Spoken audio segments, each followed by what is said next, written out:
min Adillatil Ahkam karya Ibnu Hajar Al-Asqalani rahimahullahu taala. Pada pertemuan sebelumnya kita sudah membaca sampai hadis ke-32 tentang bab izalatun najasah wa bayanuha, tentang menghilangkan najis dan penjelasannya. Insyaallah pada malam hari ini kita lanjutkan pada hadis ke-33, 34 dan seterusnya. Taib qala muallifu rahimahullahu taala, berkata penulis, mudah-mudahan Allah Subhanahu wa taala merahmati beliau, dari Abi Samh radhiyallahu taala an, qala an-nabiy sallallahu alaihi wasallam, bahwasanya nabi kita Nabi Muhammad sallallahu alaihi wasallam bersabda, kata Nabi, yughsalu min baulil jariyah wa yurashu minnal baulil ghulam. Bekas air kencing bayi perempuan itu harus dicuci, dan bekas air kencing bayi laki-laki cukup diperciki dengan air. Hadis diriwayatkan oleh Imam Abu Dawud, An-Nasa'i wa Shahhahul Hakim, dan disahihkan oleh Imam Al-Hakim rahimahullahu taala. Ini hadis yang akan kita bahas pada malam hari ini insyaallah taala. Taib ikhwan fillah rahimani rahimakumullah. Al-jariyah artinya dalam bahasa Arab adalah bayi perempuan. Adapun bayi laki-laki adalah al-gulam. Maka kata Nabi sallallahu alaihi wasallam, yughsal minal baulil jariyah wa yurashu minal baulil gulam. Disiram bagi bayi perempuan dan diperciki bagi bayi laki-laki. Dan kedua-duanya dalam hadis ini adalah bayi yang belum makan makanan, atau artinya masih ASI eksklusif. Berarti maksud dari hadis ini adalah bayi 6 bulan ke bawah. Karena biasanya bayi 6 bulan baru makan. Ini ahibatul kiram, a'azzanillahu wa iyyakum. Kemudian kata Nabi, yughsal artinya harus dicuci dengan mengalirkan air, sebagaimana mencuci najis biasa. Dan ini berlaku bagi bayi perempuan saja. Ya, bayi 1 sampai 6 bulan, 0 sampai 6 bulan, ya perempuan. Adapun bayi laki-laki, kata Nabi, yurashu wa yandah. Apa itu yurashu? Disiram dengan ringan, diperciki saja. Ya, tanpa harus menggosoknya atau memerasnya. Dan ini berlaku untuk air kencing gulam, air kencing laki-laki. Ulama menjelaskan bahwa makna rasyu adalah ayyusabbal ma'u alaihi sabban khafifa, yaitu menyiramkan air secara ringan di atas bagian yang terkena air. Maksudnya ringan di sini adalah cukup diperciki. Para ulama berusaha mencari hikmah kenapa Allah bedakan kencing bayi laki-laki dan kencing bayi perempuan. Di antara pendapat disebutkan dalam kitab Tawdihul Ahkam Syarh Bulughul Maram, yang pertama, karena air kencing bayi laki-laki lebih ringan najisnya. Karena bayi laki-laki yang masih minum ASI semata, urinnya itu lebih ringan dan tidak terlalu pekat. Sehingga berbeda dengan bayi perempuan. Bayi perempuan katanya urinnya itu lebih kuning dan lebih pekat. Itu alasan yang pertama. Alasan yang kedua, para ulama sebutkan hikmahnya, karena bayi laki-laki lebih sering digendong. Ya, disebutkan oleh Ibnu Hajar Al-Asqalani dan ulama yang lainnya, al-ghulamu yukthiru hamluhun nas. Bayi laki-laki lebih banyak orang suka menggendongnya. Jika harus dicuci setiap terkena kencing, itu adalah kesulitan. Dan agama kita dibangun di atas kemudahan. Ya, tapi ini juga hikmahnya para ulama mengatakan lemah. Tergantung. Kalau orang banyak anak perempuannya, hadir anak laki-laki, bahagia Pak ya. Maksudnya disayang sekali anak laki-laki itu. Kalau anak banyak laki-lakinya, hadir anak perempuan, 7 anaknya laki-laki semua. Ya, 8 baru perempuan. Maka yang perempuan itu luar biasa digendong terus. Lebih disayang tentunya. Maka ini juga, ya kata sebagian ulama dhaif. Tidak kuat pendapatnya. Pendapat ketiga mengatakan bahwasanya mayoritas ulama menyebutkan bahwa air kencing laki-laki itu dia lebih terarah. Adapun perempuan itu kencingnya lebih tidak terarah. Ya. Sehingga lebih gampang bagi bayi laki-laki. Tetapi wallahu a'lam bishawab, semua ini tidak ada dalilnya.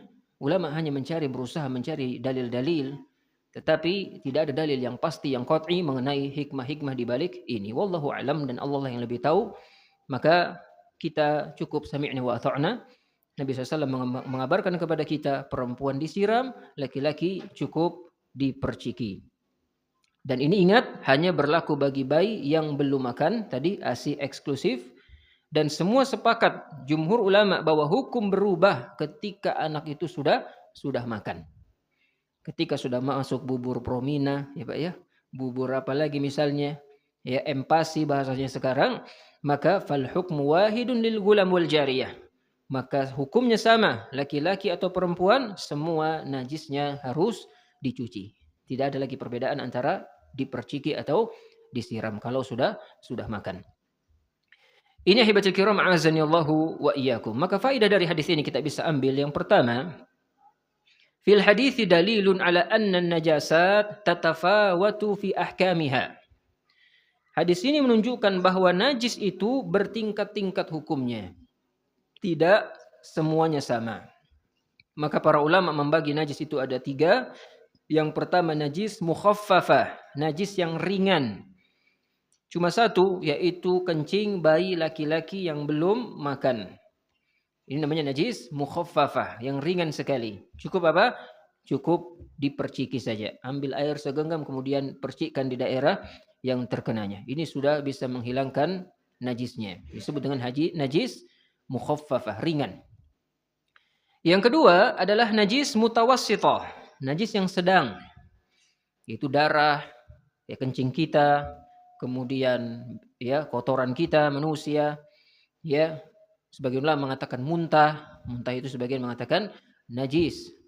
Ya ini disebut dengan najis mutawassithah, ringan, ya atau sedang, cukup disiram dihilangkan zatnya, itu sudah bisa menghilangkan najis tersebut. Yang ketiga najis mughalladzah, najis yang berat.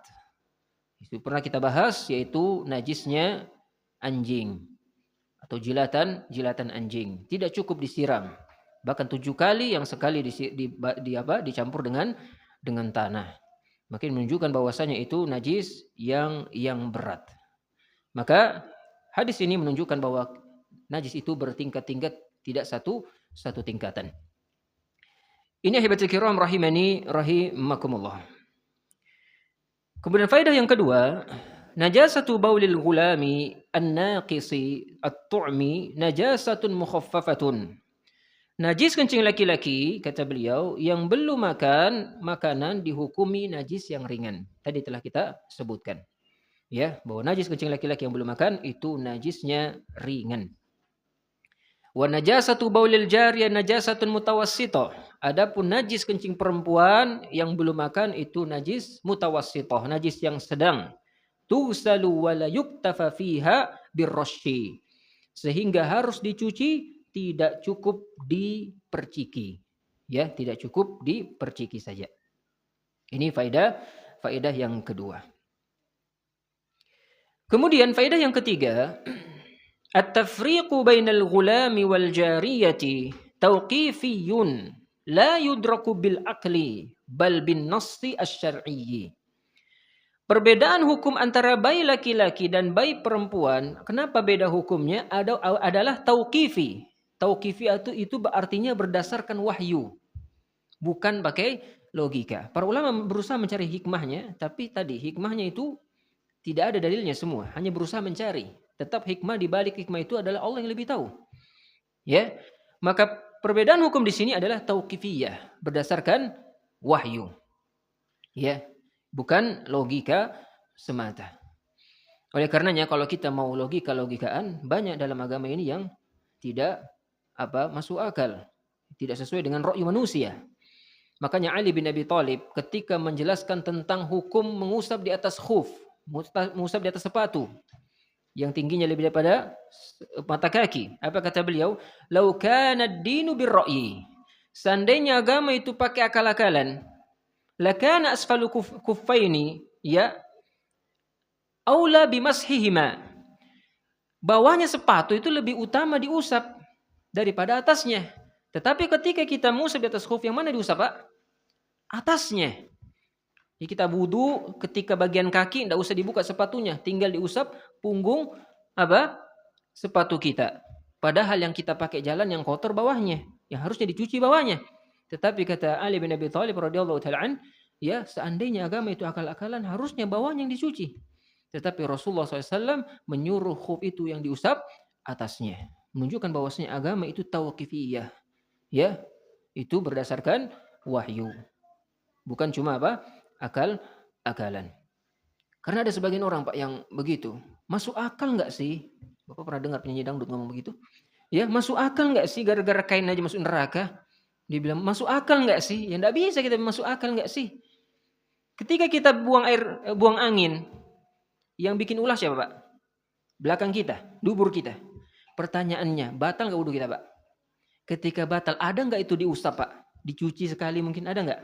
Yang kita cuci apa? Tangan, kita cuci muka, kita cuci basuh kepala, kita cuci kaki. Padahal yang bikin ulah itu belakang kita. Dia yang mengeluarkan angin. Tapi yang dibasuh apa? Tangan, kaki, muka, dan yang lainnya. Menunjukkan agama itu bukan akal-akalan. Maka ini tidak sepantasnya dikatakan oleh seorang muslim. Ini ahibatul kiram, a'azzani Allahu wa iyyakum. Kemudian faedah yang keempat, asy-syari'atu mabniyatun 'ala taysir wa raf'il haraj. Bahwasanya syariat Islam dibangun di atas kemudahan dan menghilangkan kesulitan. Maka para ulama membuat kaidah al-masyaqqatu tajlibut taysir. Kesulitan itu membawa kepada kemudahan. Setiap ada kesulitan dalam agama kita, datang kemudahan di sana. Seperti tadi alasan sebagian ulama, kenapa bayi laki-laki dibedakan sama perempuan? Karena bayi laki-laki itu biasanya dibanggakan, sering digendong, sering dibawa kemana-mana. Sering dibawa ke masjid, sering dibawa ke musola. Orang senang punya bayi laki-laki. Maka ketika dia kencing cukup diperciki. Ya, karena lebih sering dibawa-bawa. Maka ini menunjukkan bahwasanya agama kita dibangun di atas kemudahan. Faedah yang ketujuh, fihi jawazut tatahhur bin nadhi fi ba'di anwa'in najasah. Hadis ini menunjukkan bolehnya metode percik air dalam sebagian jenis najis. Ya, ada sebagian jenis najis ini yang mukhaffafah tadi yang metode menghilangkannya cukup diperciki. Padahal kalau kita percik, kalau kita pikir secara logika ada pasti bagian yang tidak kena, ya Pak ya. Namanya percik. Ya, dia tahambur begitu. Pasti ada yang kena, ada yang tidak. Tetapi dalam agama kita ini metode dalam salah satu menghilangkan najis, menunjukkan kemudahan dari Allah Subhanahu wa taala. Ini ahibatul kiram rahimani rahimakum. Kun faedah yang terakhir kata beliau, hukmu yataghayyar idza akala as-sabiyyu at-ta'ama. Hukum berubah bila bayi sudah makan makanan. Maka kedua kencingnya sama-sama harus dicuci, tidak ada lagi bedanya bayi laki-laki atau bayi perempuan. Maka hadis ini memberi manfaat praktis bagi orang tua, ibu-ibu ya dalam mengasuh anak-anak mereka. Ya, sehingga ketika kencing tahu kalau bayinya laki-laki atau perempuan dibedakan dalam agama kita. Ini ahibatul kiram, a'azzani Allahu wa iyyakum. Kita lanjut pada hadis yang berikutnya. Dari Asma binti Abi Bakar radhiyallahu ta'ala anhuma, anna an-nabiy sallallahu alaihi wasallam qala fi damil haidhi yusibu thawba. Sesungguhnya Nabi Muhammad sallallahu alaihi wasallam bersabda tentang darah haid yang mengenai pakaiannya. Mengenai pakaiannya Asma. Kata Nabi, tahuttuhu thumma tuqrisuhu bil ma'i thumma tandahuhu thumma tusalli fihi, muttafaqun alaih. Kata Nabi, tahuttuhu, engkau kikis, engkau kerik. Thumma takrusuhu, kemudian engkau gosok dengan air. Takrusuhu bil ma', kamu gosok dengan air. Thumma tandahuhu, kemudian siramlah. Thumma tusalli fihi, kemudian engkau solatlah dengan pakaian tersebut. Rawahul Bukhari wa Muslim. Hadis ini Bapak Ibu yang dirahmati Allah Azza wa Jalla menerangkan cara mensucikan najis darah haid pada pakaian. Ya.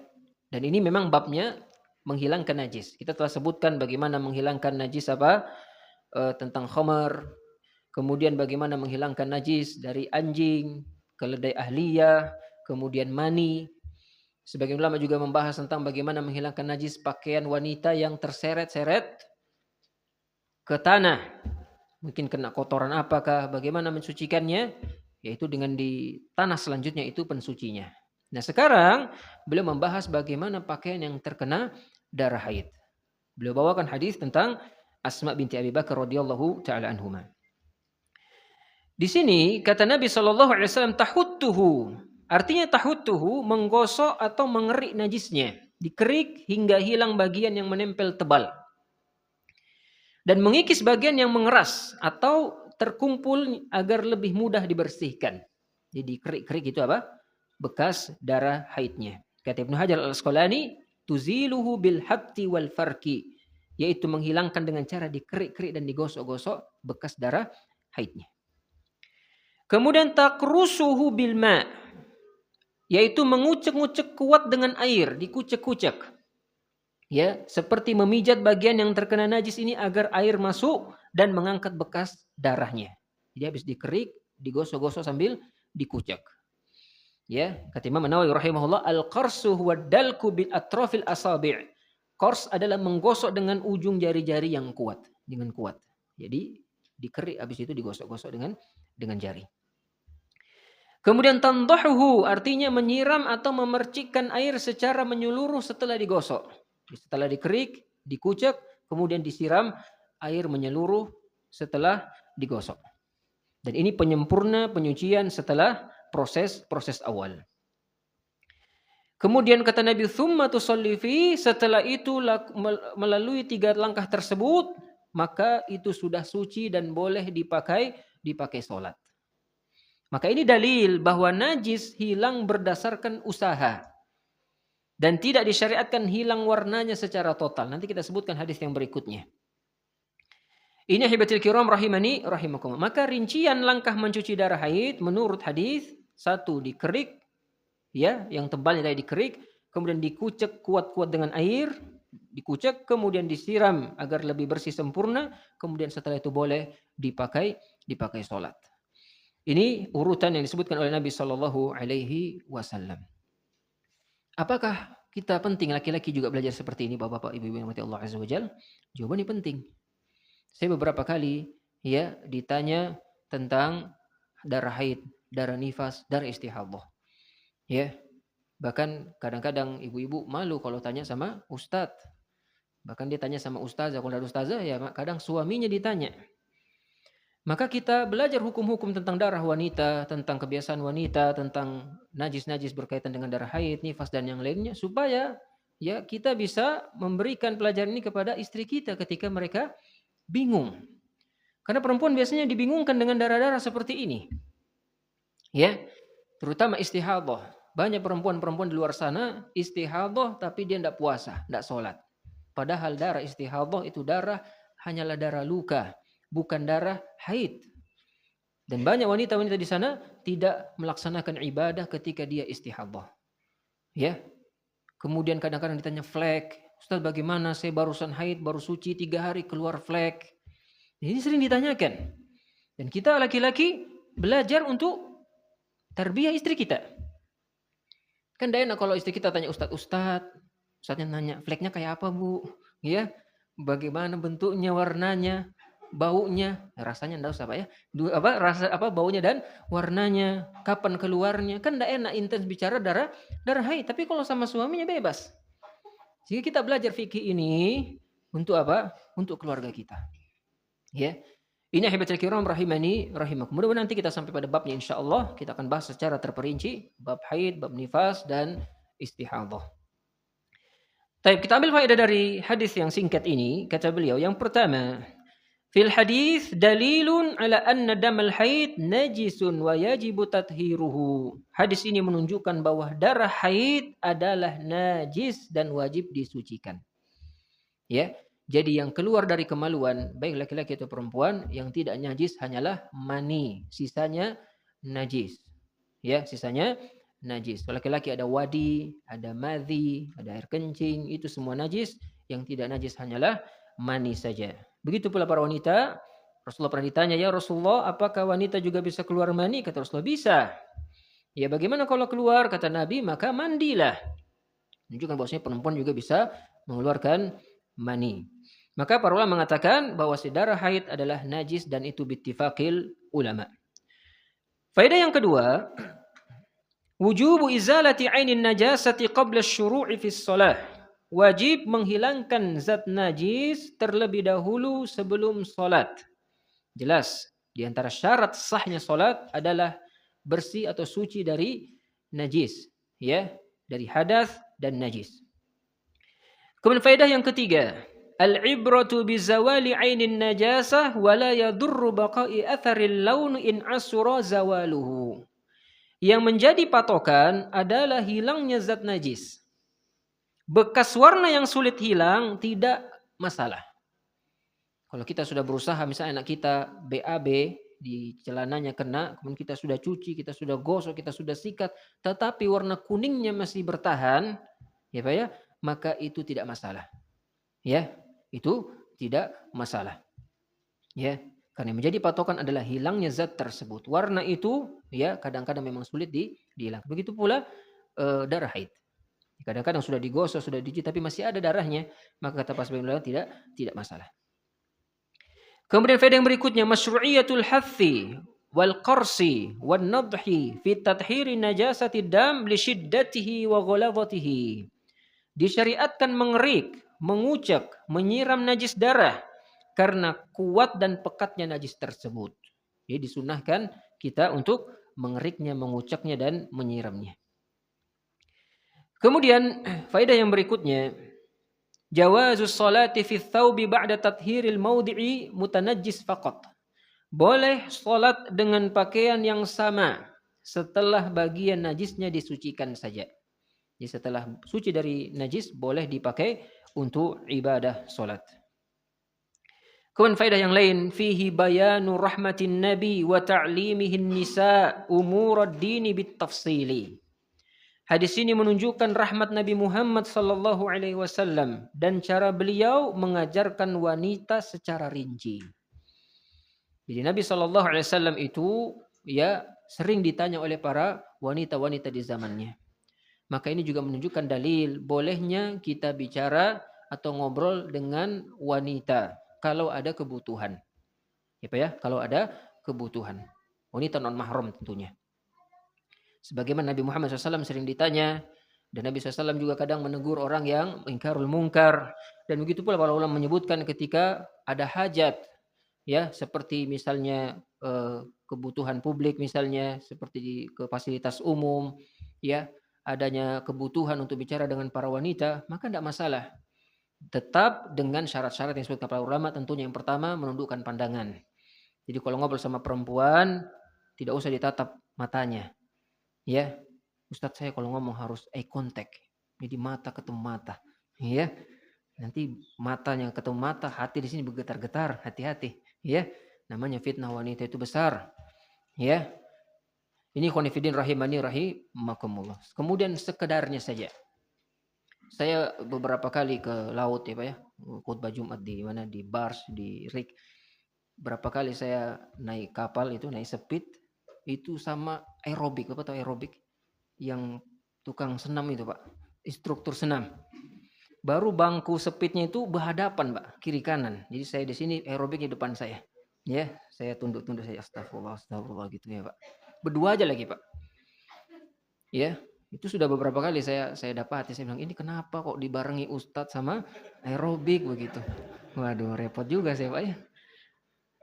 Jadi sorenya mereka senam aerobik, malamnya kajian. Jadi impas di situ Pak ya.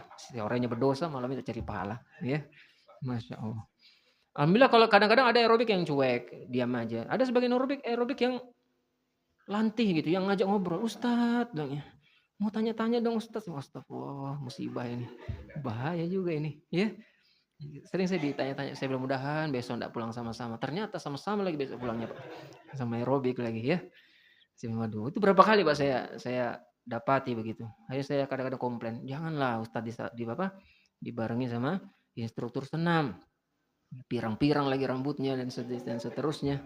Saya bilang ini berdosen yang ngirim saya sama aerobik, ya. Ini khonifidin rahimani rahimakumullah. Maka tidak masalah ngobrol sama perempuan, hukum asalnya boleh. Tetapi tadi para wanita jangan juga melembut-lembutkan suaranya di hadapan laki-laki. Fala takhdha'na bil qaul, kata Allah dalam Al-Qur'an. Janganlah wahai wanita lembut-lembutkan suaranya. Ya, bahaya nanti orang yang di hatinya ada penyakit. Kita nggak tahu laki-laki. Kadang-kadang dari suaranya aja sudah getaran-getaran misalnya. Kalau tanya sama ustadz pun biasa aja. Ustadz mau tanya begini, oh begini jawabannya Bu. Sudah, syukur jazakallahu khairan. Sudah. Gak usah makasih banyak ya, hihihi, enggak usah, ya.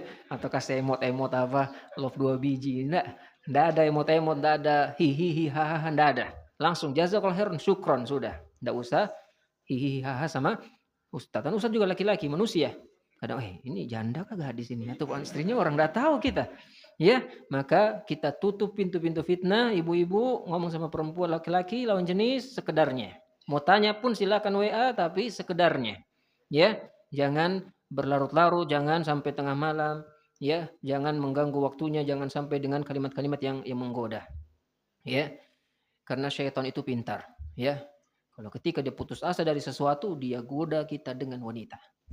Ya, dan bahkan banyak yang tak berdaya kalau sudah difitnah dengan fitnah wanita. Ya, ini khonifidin a'azzanillahu wa iyyakum. Maka di sini Nabi Muhammad SAW menjelaskan hukum syariat. Bahkan Nabi punya majelis khusus dengan para wanita. Datang para wanita kepada Nabi SAW minta, ya Rasulullah, ij'al lana yauman laka. Ya Rasulullah, berikan kami satu hari untuk engkau.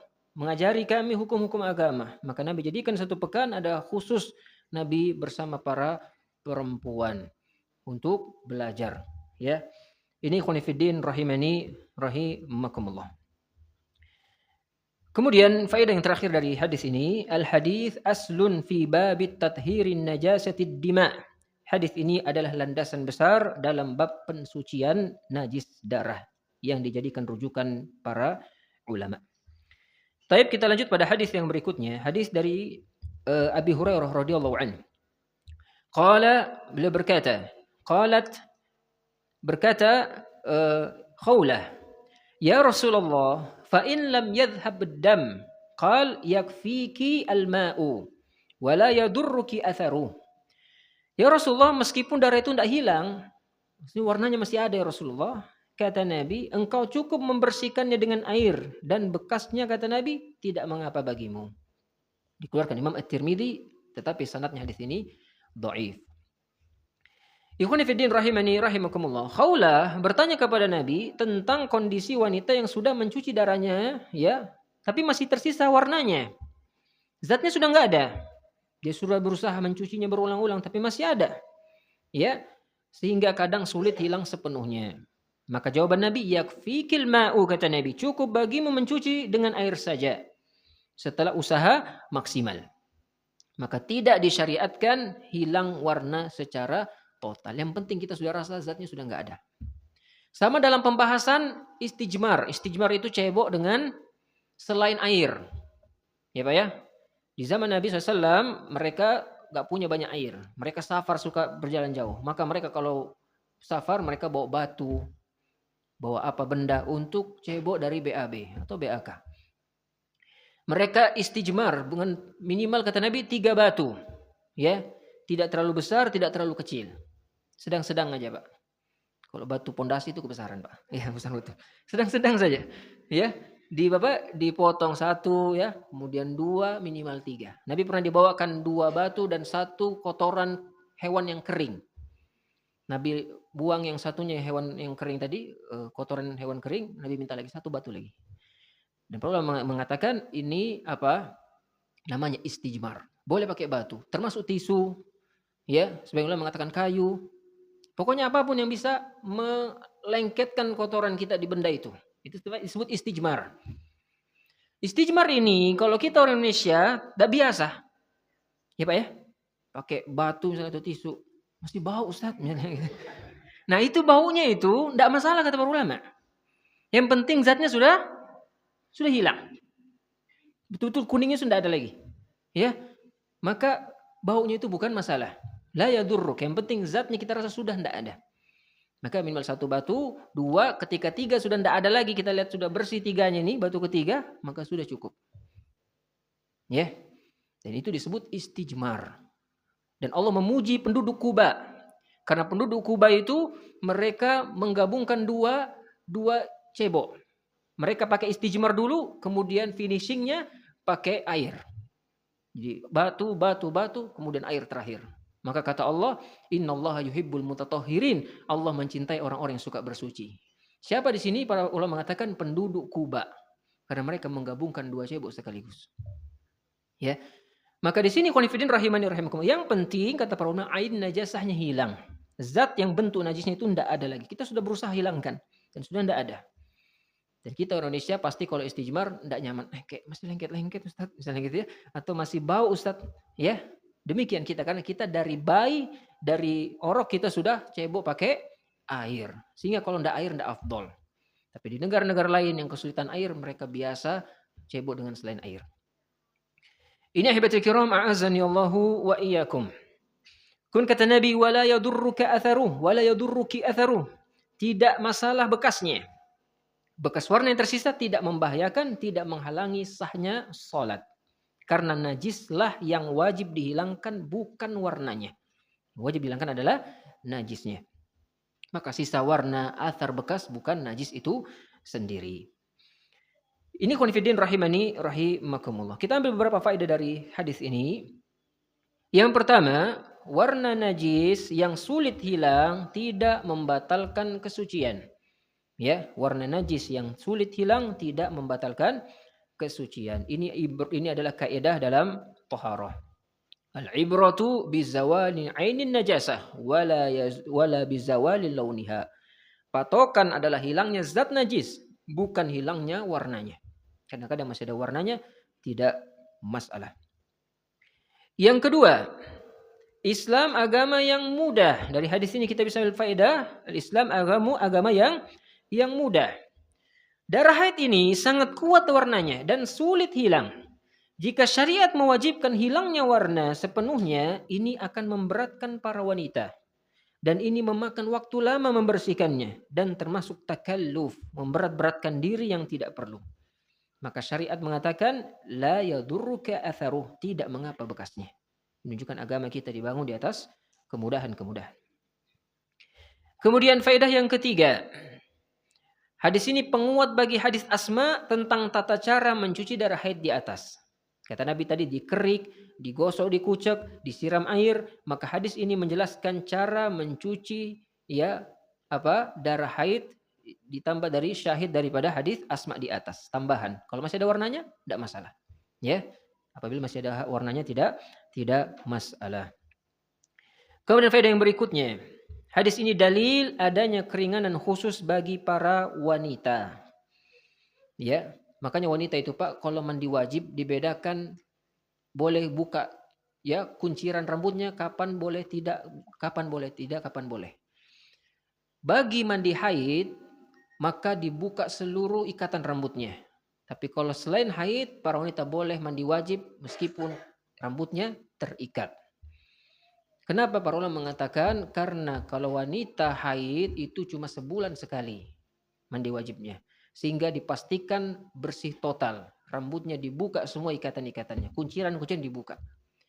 Ya, tetapi kalau mandi selain haid, apalagi pengantin baru misalnya Pak ya, maka biasanya sering mandi. Ya, saya punya tetangga di sebelah rumah saya itu masuk angin terus. Pengantin baru. Ya, subuh mandi lagi antum, mandi sholat asar, mandi lagi antum. Masya Allah, iya anak pilek ini bilangnya, kebanyakan mandi. Nah, kalau perempuan sering mandi tentunya merepotkan kalau dibuka, capek dia kuncir, capek dia ikat, ya, dia kepang, maka tidak masalah tidak dibuka rambutnya.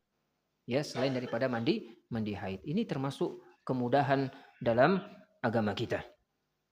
Ini ahibatul kiram rahimani rahimakumullah.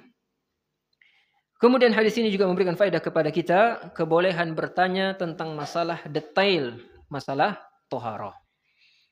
Khawlah bertanya hal yang sangat spesifik dan Nabi pun menjawab dengan penuh penjelasan. Maka pelajaran di sini tidak ada rasa malu dalam masalah ilmu, termasuk masalah haid dan toharoh. Makanya ada seorang sahabiyat yang bertanya kepada Nabi tentang mimpi basahnya perempuan. Sebelum dia bertanya kepada Nabi, dia mengatakan, "Ya Rasulullah, innallaha la yastahi minal haq." Ya Rasulullah, Allah itu tidak malu dari kebenaran.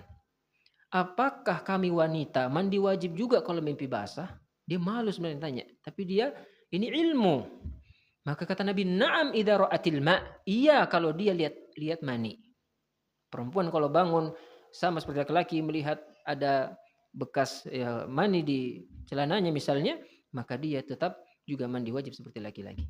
Maka sebelum bertanya, wanita terus mengatakan, "Ya Rasulullah, Allah kan tidak malu dari kebenaran." Kata Nabi, "Betul." Karena ini masalah yang tabu dia ingin tanyakan. Maka ini menunjukkan tidak ada rasa malu dalam masalah ilmu, ya, termasuk dalam masalah haid dan yang lainnya. Kemudian faedah yang terakhir dari hadis ini bahwa penyucian itu tidak harus menggunakan sabun. Ya, hadis ini menunjukkan air saja cukup. Sabun, deterjen yang lainnya hanyalah sarana bantu, bukan syarat utama. Syarat utamanya adalah air. Ya, ini ahibatul kiram rahimani rahimakumullah. Taib, itulah beberapa hadis-hadis berkaitan dengan cara menghilangkan najis. Taib, kita masuk pada bab berikutnya, bab al-wudu, bab tentang pembahasan wudu. Yang pertama kali sebelum beliau bahas tentang hadis wudu, beliau membahas tentang hadis siwak. Hadis siwak. Dari Abu Hurairah radhiyallahu ta'ala anhu, dari Rasulullah sallallahu alaihi wasallam bersabda, kata Nabi sallallahu alaihi wasallam, "Laula an asyqa ala ummati la amartuhum bis-siwaki ma'a kulli wudu'in." Rawahu Malik wa Ahmad wa ghairihima. Dari Rasulullah, beliau bersabda, seandainya tidak memberatkan umatku, niscaya aku perintahkan mereka untuk bersiwak setiap kali berwudu. Setiap kali berwudu. Hadis ini menunjukkan tingginya kedudukan bersiwak dalam Islam. Sampai-sampai Nabi kita hampir mewajibkannya. Ya, namun beliau tidak ingin memberatkan umatnya. Makanya kata Nabi, "Laula an asyqa ala ummati." Seandainya tidak memberatkan umatku. Menunjukkan kasih sayang Nabi dan kehati-hatian beliau agar jangan sampai suatu ibadah itu membuat umat beliau kesulitan. Ya. Ini ahibatul kiram rahimani rahimakumullah. Maka alhamdulillah ketika Isra Mi'raj, Nabi Muhammad ketemu Nabi Musa. Ya Pak ya. Ketika Nabi naik ke langit, diwajibkan sholat berapa waktu Pak? 50. Nabi turun ke langit ke-6, ketemu Nabi Musa. Kata Nabi Musa, "Inna ummatuk la tutik." Umatmu itu tidak sanggup, wahai Muhammad. Ya, minta keringanan sama Allah. Naik lagi Nabi. Ya, turun lagi Nabi. Minta keringanan lagi, wahai Muhammad. Naik lagi. Sampai terakhir 5. Kata Nabi Musa, minta keringanan lagi. Kata Nabi, "Ana astahi." Aku sudah malu, wahai Musa. Ya, coba Nabi Muhammad tidak ketemu Nabi Musa, Pak. 50 waktu kita sholat. Apa enggak 5 menit sekali kita sholat. 10 menit sekali kita sholat. 50 waktu. Ya, itulah qadarullah ya. Atas takdir Allah Azza wa Jalla. Alhamdulillah. Nabi Muhammad kata Nabi Musa akhirnya sholat jadi 5 waktu saja. Tetapi pahalanya kata Nabi seperti 50 waktu. Ya. Ini khonifidin rahimani rahimakumullah. Ini adalah bentuk ya keringanan dari Allah Subhanahu wa taala. Kemudian siwak adalah amalan pensuci mulut, dan kebersihan mulut itu menjadi sebab mudahnya ya orang-orang berdekatan dengan kita. Ya. Dan kita rasakan Pak, kalau orang itu mulutnya bau, kadang-kadang kita sudah radius 3 meter lah Pak ya, atau 2 meter sudah, waduh, apalagi kalau sholat. Saya paling kesel kalau ada orang mulutnya bau. Saya pernah buka puasa bersama, qadarullah, hidangannya itu Pak, pancake durian. Ya, saya enggak makan lah, saya bilang. Durian enggak enak. Kan enggak enak masa habis buka cari sikat gigi lagi kan enggak memungkinkan karena buka puasa di masjid. Maka saya makan kormanya aja nanti aja. Nah, mungkin samping-samping saya makan semua. Pas sholat maghrib sendawa mereka semua. Jadi karena saya bau durian apa itu? Pancake durian yang sampai ke hidung saya bilang, aduh, terganggu kita. Dan sholat kita tidak khusyuk. Ya, ini ahibatul kiram rahimani rahim. Begitu pula orang yang merokok biasanya mulutnya bau sekali. Dan kadang-kadang mereka ini tidak pengertian. Ya, kalau nguap, dibukanya aja mulutnya. Iya, enggak urus dia sama sebelahnya. Nauzubillah, Bahkan kadang-kadang bekas sujudnya dia sholat sunnah, setelah itu kita sholat wajib di situ, kita sujud, bau apa ini? Melengket bau rokoknya di mana? Di sejadah. Ya, ini semua kadang-kadang kezoliman yang tidak kita rasakan. Ya, tidak kita rasa. Ini konfidin rahimani rahimakumullah. Kemudian, jika Nabi memerintahkan sebagai wajib, maka ini menjadi beban syar'i. Padahal sebagian umat tidak selalu mampu membawa siwak. Atau mungkin dalam kondisi sulit. Maka rahmat Allah turun melalui pilihan Nabi untuk tidak mewajibkannya. Menjadikannya sunnah muakkadah yang sangat-sangat ditekankan. Ini khonifuddin rahimani rahimakum. Maka kata Nabi, ma'akulli wudu menunjukkan anjuran siwak setiap kali wudu. Bukan hanya sebelum sholat. Dalam hadis yang lain kata Nabi SAW, laula nasyukka ala ummati la amartuhum bisiwaki inda kulli sholah. Kalau tidak memberatkan umatku, kusuruh mereka untuk bersiwak setiap kali sholat. Dan ini langsung dipraktikkan oleh Nabi SAW. Nabi itu setiap istawu itadilu, setelah itu Nabi SAW ambil siwaknya dan Nabi SAW bersiwak sebelum menghadap Allah Subhanahu wa Ta'ala.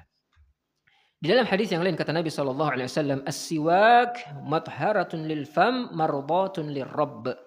Siwak itu bersih di mulut dan diridhoi oleh Allah Subhanahu wa Ta'ala. Ini ahibati kiram rahimani rahimakumullah. Kemudian ada beberapa kondisi kita ditekankan sekali bersiwak. Ya, ada beberapa kondisi kita ditekankan untuk membersihkan mulut kita. Yang pertama tadi sebelum wudu, yang kedua sebelum sholat, yang ketiga ada tambahan adalah ketika baru bangun tidur. Disebutkan oleh Udzaifah bin Yaman radhiyallahu ta'ala, kana an-nabiyyu idza qama min al-lail yashusu fahu bis-siwaki. Bahwasanya Nabi ketika bangun malam beliau menggosok mulutnya dengan siwak. Jadi Nabi SAW biasa baru bangun langsung menggosok mulutnya dengan siwak. Kemudian diantara juga dianjurkan bersiwak setiap kali bau mulut berubah. Disebutkan dalam ungkapan para ulama, kullu mawdi'in yataghayyar fihi rihul fam yustahabu fihi siwak. Setiap keadaan di mana bau mulut berubah disunnahkan bersiwak. Ini menunjukkan agama kita agama yang super menjaga kebersihan. Ya, maka tidak cocok kalau ada muslim jorok berarti dia belum mengamalkan agamanya. Ya, kalau dia amalkan agamanya pasti bersih dijamin. Ya, bahkan Nabi SAW mengatakan khamsu minal fitrah, kata Nabi, 5 hal di antara kebersihan. Potong kuku, merapikan kumis, kemudian cabut bulu ketiak, mencukur bulu kemaluan dan khitan. Kita jaga 5 ini bersih kita. Dan siapa yang tidak menjaga 5 ini pasti dia tidak enak dilihat. Ya Pak ya? 1, orang yang kukunya panjang. Bapak lihat orang kalau kukunya terlalu panjang. Ya, ada rekor orang kukunya panjang sekali. Kita mikir kayak apa ceboknya itu. Ya, kukunya sampai bengkok begini. Dia jalan itu sampai kita lihatnya dia tersiksa. Begitu pula kumis terlalu panjang. Sampai dia ngomong tergigit-gigit kumisnya saking panjangnya, dipelihara. Tidak enak juga dilihat. Pernah lihat Pak orang panjang kumisnya? Dia ngomong kita tidak penuh lambungnya sama kumis itu. Karena kebanyakan ngomong-ngomong tergigit-gigit. Begitu pula bulu kemaluan kalau panjang juga membahayakan area di bawah kita. Begitu pula ketiak. Ada supir taksi pakai baju tidak ada lengannya, Muhammad kata orang Bugis. Muhammad gondrong sekali. Belum lagi ketika embunnya itu jatuh menetap di situ dia Pak. Di bulunya itu tidak langsung jatuh ke bawah. Akhirnya baulah dia tergesek lagi. Maka kata Nabi 5 hal termasuk fitrah menunjukkan agama kita bersih. Dan di antara di dalam hadis lain ada 10 kata Nabi, asyratu minal fitrah, 10 dimasukkan siwak. Ya, dan yang lainnya. Ini khonifuddin rahimani rahimakumullah. Kemudian di antara juga disunahkan bersiwak ketika ingin membaca Al-Qur'an. Ya. Inna tilawatal Qur'an manajatun bainal 'abdi wa rabbih. Ibnu Qayyim mengatakan, baca Quran itu adalah munajat antara hamba dengan Tuhannya. Yustahabbu lahu tathiru famih. Disunnahkan dia untuk membersihkan mulutnya sebelum membaca ayat-ayat Allah yang mulia. Ya, ini ahibatul kiram rahimani rahimakumullah. Kemudian di antara kebiasaan Nabi Muhammad SAW, di antara hal beliau bersiwak ketika masuk ke dalam rumah istri-istrinya. sebelum ketemu istri. Ya. Kata Aisyah ketika ditanya apa yang pertama kali Nabi lakukan sebelum masuk rumah. Kata Aisyah, "Idza dakhala an-nabiyyu baitahu bada'a bis-siwak." Nabi itu kalau masuk rumah istrinya dimulai dengan bersiwak. Menunjukkan Nabi menjaga aroma mulutnya setiap kali ketemu istrinya. Beda sama kita, baru bangun lagi bau-baunya, bilangnya ini romantis Ustaz. Romantis apa? Ya, tersiksa istri kita menyium bau mulut kita. Maka Nabi itu Masya Allah beliau sangat menghormati, menghargai istri-istri beliau sallallahu alaihi wasallam. Begitu pula dia dianjurkan bersiwak ketika berkumpul dengan manusia banyak. Ya, menemui seseorang. Kita disunahkan juga untuk bersiwak. Begitu pula sebagian ulama mengatakan ketika berdoa dan berzikir kepada Allah Azza wa Jalla. Karena berdoa itu adalah munajat ya antara kita dengan Allah Subhanahu wa taala. Ini ahibatul kiram rahimani rahimakumullah. Kita ambil beberapa faedah dari hadis ini. Sudah masuk Isya, Pak? Oh ya, kita dengar azan dulu kemudian kita buka tanya jawab insyaallah. Tafadhol.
Alhamdulillah wassalatu wassalamu ala Rasulillah wa ala alihi wa sahbihi wa mawalah amma ba'd.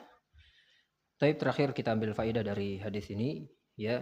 Di antara faedah dari hadis siwak tadi bahwasanya anna tarkahu la itsma fi, bahwa meninggalkan siwak itu tidaklah berdosa karena Nabi SAW tidak mewajibkannya, sehingga tidak ada beban hukum ketika seorang tidak melakukannya. Tetapi masyru'iyatus siwak inda kulli wudu, disunahkan kita bersiwak setiap kali kita berwudu atau setiap kali kita mau sholat atau keadaan-keadaan yang tadi kita telah sebutkan. Wallahu ta'ala a'lamu bishawab. Tapi mungkin ada yang mau ditanyakan, silakan Pak.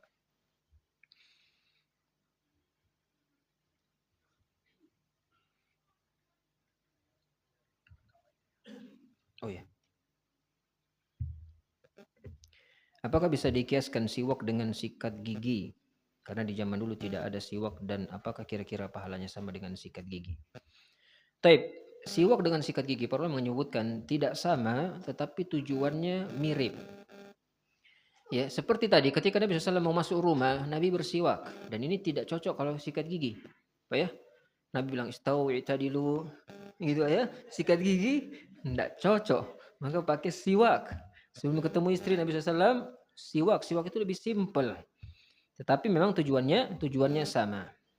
Maka siwak itu ibadah sunnah tersendiri yang dianjurkan dalam banyak hadis. Adapun sikat gigi tidak memiliki status seperti siwak dari tadi latar belakangnya, dari bendanya, dari bentuknya juga sudah berbeda. Tapi tadi sama-sama untuk membersihkan mulut. Ya. Ini konfidin rahimani rahimakumullah. Tapi maka keutamaannya tidak sama. Itu Pak ya jawabannya, keutamaannya tidak sama. Siwak lebih utama dan mengandung sunnah khusus. Ustaz masuk kategori mana mazi? Karena katanya cukup diperciki. Mazi ya semua cairan yang keluar dari kemaluan tadi najis kecuali mani. Mazi itu kalau dia disebutkan Ali bin Abi Thalib, Ali titip pertanyaan kepada Nabi untuk Nabi Muhammad SAW karena beliau malu. Ya, kata Ali bin Abi Thalib, kuntu rajulan madza'an. Aku ini laki-laki yang suka keluar madhi. Fastahyaitu, aku malu bertanya kepada Nabi, limakani ibnatihi minni, karena kedudukan anak beliau di sisiku. Kenapa? Karena anaknya Nabi itu istrinya Ali bin Abi Thalib, maka malu dia tanya tentang mazi. Masa aku tanya sama mertuaku masalah mazi, tidak enak lah. Maka dia titip kepada seorang sahabat. Maka kata Nabi SAW, ya cucilah bekas kena mazi tersebut. Jadi tidak benar mazi itu dipercik, Bu. Mazi itu dihilangkan sampai ya daerah area kena mazinya. Jadi kalau kita pakai celana dalam misalnya, area yang terkena itu kita tetesi air di situ. Kita hilangkan dengan air. Sudah hilang kira-kira najisnya, maka boleh dipakai sholat. Karena mazi ini kadang-kadang keluarnya tidak terasa. Karena dia mengalir bening begitu saja ketika syahwat bergejolak. Ya, makanya kadang-kadang mazi itu keluar tidak terasa sehingga dilihat, kalau masih ada sisanya dihilangkan dengan air. Kalau bekas darah haid dicuci di mesin cuci dan tersisa sedikit bekas yang samar, apakah boleh pakai sholat? Jawabannya boleh tadi jawabannya. Ya, dia sudah pakai deterjen, dia sudah kucek, sudah kena misalnya backlin dan yang lain, tapi masih ada, maka insya Allah tidak masalah. Apalagi sudah dijemur kering, maka itu insya Allah tidak masalah. Sebagaimana hadis Abu Hurairah tadi dan juga hadis Asma. Wallahu a'lam bishawab. Itu silakan. Ada lagi Pak? Oh ya silakan Pak.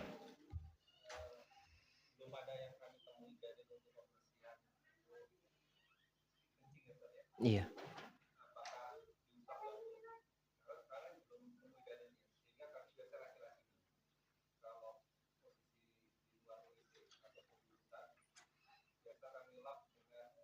Mm-mm.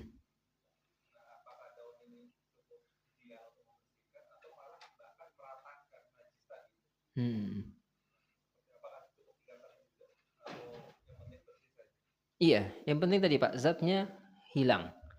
Dan jangan terwas-was dengan sesuatu. Nabi SAW selalu membangun sesuatu dalam agama ini di atas keyakinan yang qat'i. Ya, makanya ketika ada sahabat seperti terkentut, dia sholat, dia kena penyakit was-was. Seperti kayak ada keluar. Bapak pernah rasain Pak? lagi mau kentut tapi enggak keluar, tapi kayaknya di dalam keluarnya, bem, gitu ya. Di dalam terasa.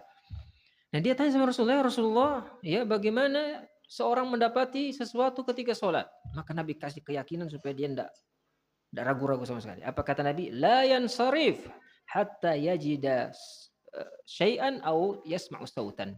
Oh kama qala. Kata Nabi, jangan batalkan sholatnya, kata Nabi, sampai dia mendengar suara atau sampai dia mendapati bau. Ini untuk yakin, supaya dia yakin, tidak ragu-ragu dalam agama ini. Sehingga kalau cuma enggak.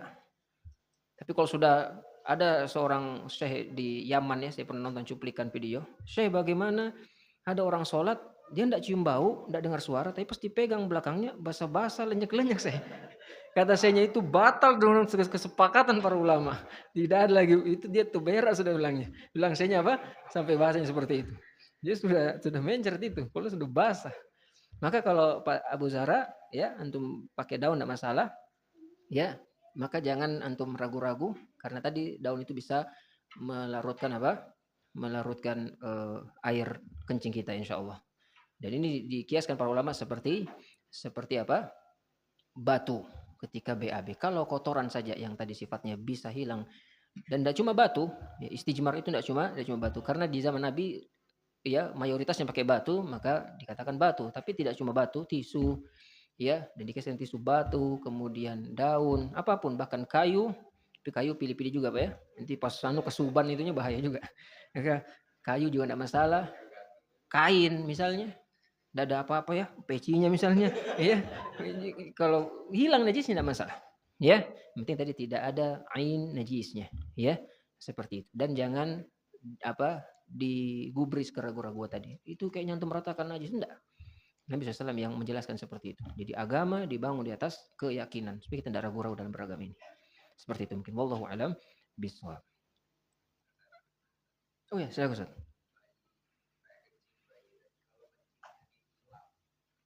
Ya.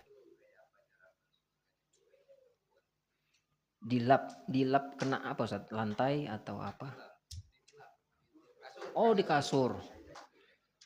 Iya. Jadi najis itu sebagian ulama juga memasukkan bisa hilang dengan keringnya. Bisa hilang dengan keringnya. Sehingga kalau tadi misalnya kita sudah usaha bersihkan pakai kain basah, kita lap tisu basah, kemudian setelah itu biarkan uapnya terangkat, kemudian kering, maka sudah suci Ustaz. Seperti itu. Meskipun ada pesing-pesingnya sedikit, ya, tetap insya Allah sudah, karena dia sudah berusaha. Dia jemur misalnya kasurnya, dia kasih kain basah, ya, dia sudah jemur lama seharian, sudah enggak, besok dikencingin lagi, ya, bilang beli tilam baru ya sudah kita elangnya, ya. Iya, makanya kasih pempes. Ada sebagian ibu-ibu yang masya Allah hemat dia, irit. Saya punya tante itu masya Allah irit sekali, anaknya enggak dikasih pempes. Kalau saya bisa, kamu mau BAB nak, pakai pempes dulu baru berak di situ. Kalau saya begitu ya, saya tidak mau sama sekali direpoti dengan kotoran. Tapi ada sebagian orang yang masya Allah hemat dia, rela dia rumahnya bau pesing, kencing di kasur, BAB di sini, yang penting tidak keluar fulus. Itulah disebut dengan syuh. Syuh itu pelit sampai kepada diri sendiri. Ada orang pelit Pak sama orang aja, ya Pak ya. Tapi sama dirinya sendiri dia apa bahasa sekarang Pak? Menghargai diri sendiri. Apa bahasa Inggrisnya itu Pak? Self reward. Masya Allah. Ya, dia pelit sama orang, tapi kalau sama dia sendiri mau makan apa dia. Ada sampai pelit itu yang di luar batas. Ketika dia sakit, mikir dia rumah sakit spesialis 250 memang, ya, enggak usah lah, herbal aja. Sekalinya meninggal Pak. Ya gara-gara apa? Enggak mau berobat dia. Saking pelitnya dia. Aku mau ini aja, aku mau ruqyah aja kayaknya nih. Padahal sakitnya sakit medis. Takut bayar keluar uang. Ada orang begitu Pak, saking pelitnya, enggak mau ke dokter, akhirnya meninggal dunia dia gara-gara pelit. Nauzubillah min dzalik.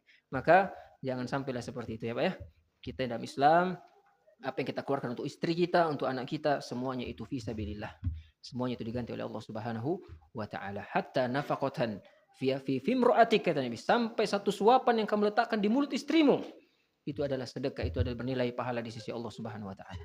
Satu nasi sama kecap sama ikan dimakan istri kita, itu pahala semuanya, dimakan anak kita. Maka buat apa kita pelit dalam hidup ini?